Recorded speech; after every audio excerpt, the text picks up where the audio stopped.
Chris Voss gave me a huge 1 year's worth of subscriptions on Patreon, and I'm grateful to him for bringing you today's video. Kaalia of the Vast versus Sidar, Hearthhull, and Animar. Got our colours, some card draw, plenty of card draw actually with the Dragon Mage, so let's keep, well, drawing into plenty here. I'm not sure we need the Sign in Blood now. So let's go Reconnaissance after I got down the Tricycle land on turn 1 and a tapped Shock land. Another thing I could have done there was discard some stuff down to hand size and then put it under the Angel of Serenity. This can target your own graveyard, so you can kind of bring stuff back to hand with this. Use it as a bit of wrath protection. Zuran Orb for the landfall player. Free means of sacrificing lands, although I don't think he's anywhere close to using that yet, so pretty risky throwing it out now. Lightning Greaves for the Esper player as well. We draw another land. So let's go for the Sign in Blood on this turn instead. Getting into haste would be useful. There's a bit of protection for our commander. We've got a white player at the table, but it's likely to see destruction as opposed to exile, so I'll keep hold of that. I would just like to see haste, but it might be one of the times where we have to get down our commander and hope it survives a turn cycle. Animar on turn 3. Nothing else from our other opponents. Have to assume that this is going to help fix the colours. Okay, Animar of all people has played the Urborg, so fixes black for the black players. Now the problem is we're going to need another land if I'm going to wait until the next turn to throw in Kaalia and hold up the Malakir Rebirth to protect it, which there's no guarantee of. I'm just going to risk getting down the commander now. Bristly Bill, so it's clearly a plus counters build that he's gone after. Court of Garenbrig does plus counters as well. And he has the Monarch, so draws up to 5 at the end of the turn. The lands player has gone for a suspend on the Greater Gargadon on the previous turn, so he can sacrifice lands with this. But he needs to be ramping before he does any of this. Okay, and just decides to give up. Why did you keep a 2-lander with a bunch of sack outlets for lands? The Myriad Landscape is cracked by the Knight player. Sidar into play as well, so we've got all the commanders at the table. And he swings into the left. He can loot a Knight into play here and he's going to be able to reanimate it. Decides on discarding Breathless Knight. When this creature or another one you control enters, if it entered from the graveyard, put a plus counter on it. Decides to steal the Monarchy. Well, Kaalia survived the turn cycle at least. A Terror of the Peaks. Yeah, I think I'm just going to have to play this as a land, especially now. We'll get the Avacyn into play. Unfortunately, this is why I don't tend to play tap lands, but that's obviously in here for a dual purpose. Would have been nice to play Terror of the Peaks and then drop Avacyn, but let's turn in sideways towards the Monarch player. Alright, so he's blocking with a Flying Lifelinker anyway, so I'm going to remove the commander from combat. It's an indestructible flying blocker now, and it keeps him from gaining life, so pull double duty. But we still land 8 points of damage onto our opponent and steal the Monarchy. Now I think I want to go Generous Gift onto the Lightning Greaves so that we can more easily abuse our opponents with the Angel of Serenity. So let's pass at that. We draw up to 7 at the end of the turn. There is a Blood Gift Demon. A couple of plus counters. Looks like it's going on to the Animar, which is already a 5/5. Then Landfall has Bristly Bill, put a plus counter on there as well. Atali Primal Conqueror for pretty much no mana. And off the Atali he gets a Knight Exemplar, which doesn't give itself indestructible, thankfully. All will be 1 for the plus counter stuff. And a Wheel of Fortune. We are almost certainly going to get a worse hand here. So let's go Generous Gift onto that Lightning Greaves before we discard this. Yep, we drew into a bunch of our really good stuff right off the top. And now we've got next to nothing. That's a really bad wheel for us.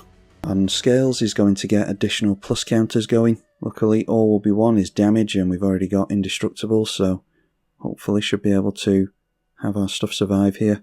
A Kozilek's Unsealing as well. A means of drawing cards and making ramp. And coming in at us with the protection from white and black, we definitely need to worry about commander damage from this guy. Sidar heads into the left. He's going to do the loot and reanimate thing again. Loots away a Bajuka Bog, but obviously he wheeled previously, so I'm guessing he's got... Yeah, there's Adeline there. Sir Comrade. He's got some knights that he can reanimate. And points that at the legend that's in his graveyard. Should be able to start making tokens into that. Marshal of Zalfir is an anthem for the knights. And a Midnight Reaper to keep his hand full. Then he decided to cast the Curry Favour, so we've gained some life there. Or our opponent's gained some life, we've lost some life. Down to 24, with Animar threatening commander damage on us. And yeah, don't draw into anything for the Kaalia. So I'm going to go Ancient Tomb, so that we can drop the Swiftfoot Boots and put it onto the Avacyn. Then let's get down Esper Sentinel as well to try and draw some more. And at that point we're just holding up the Anguished Unmaking. Do we swing in is the question? Yeah, whatever, it's commander damage from Animar that we're facing down anyway, and for some reason, never understood why this has pro black and white. It's good enough on its own without that protection as well. That's what really tips it over the edge. But it does, so we're just going to have to face it here. Avacyn does have Vigilance, so no need not to swing in here. We're at least showing our opponents that we don't have anything to cheat in with Kaalia. Knock the Animar player down to 19, but he may well be able to just get rid of us next turn. He only needs to gain 5 power on this and he'll be able to get rid of us. Maybe should have gone Anguished Unmaking onto this actually, but he's got 6 cards in hand. He's going to be able to buff up his Animar regardless. He's got too many means of plus counters. So all will be won is pointed at the Knights player directly, dealing 3 damage there. Cloudstone Curio so that he can cycle creatures in and out. Ideally he wouldn't pay there and we'd draw into something like Chaos Warp so that we could actually target this thing. A land coming into play puts another couple of counters onto the Animar. All will be won, pointed over here again. He's just going to focus down the Esper player's life total. Then Birds of Paradise for another couple of plus counters. Decides to bounce the Atali because he's got the mana held up to play it again straight away. Bear in mind he will lose the permanence of the player he takes out here. So casting that is another couple of counters onto the Animar. The Kozilek's Unsealing he gets to draw 3 cards with, and his Animar is going to be on 17 points of power. So Atali going to steal some more stuff. Branching Evolution to get more plus counters. A Valiant Knight, and of course he gets the Balefire Dragon. I mean, Animar's way too far gone now to be hurt by Balefire Dragon, but could have done with that before now. He makes some Eldrazi Spawn, he draws even more cards to the Kozilek's Unsealing, even more plus counters from casting the creatures. Continues to pepper away at the life total here, he's down to 24. Then sacrifices the Eldrazi Spawn, trades them out for a Talisman, and he's in one-shot range with the commander, can deal 21 points of commander damage. But that'll have to be to us, because we did put an elephant in the way of it here. He was always going to come in at us regardless.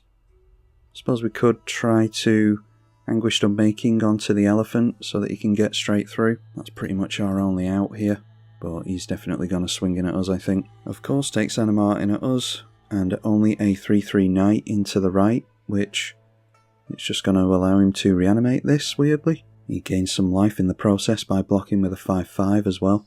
So down we go on turn 6.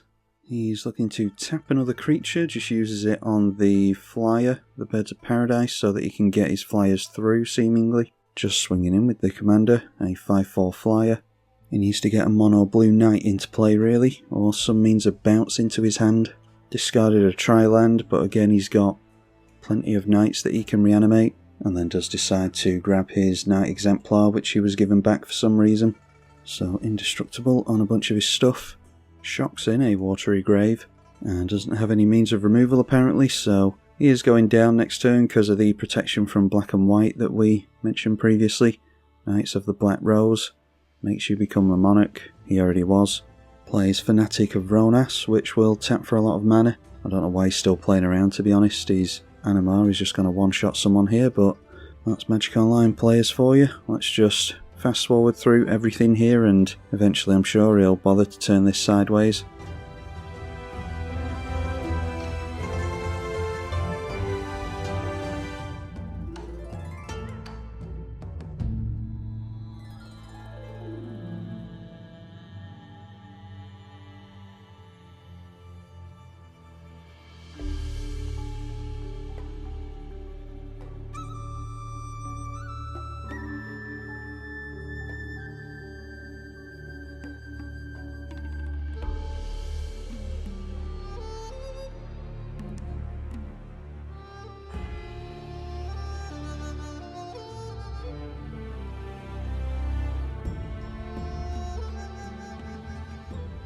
Yep, he's still playing with his food. I'm not sure what his aim is here exactly, other than just playing with himself on the internet.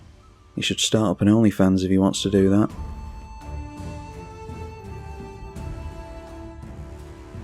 Okay, finally, decides to turn his sideways, so he's made his Animar 40-40 for whatever reason, and got the guy down to 1 life. And there we go.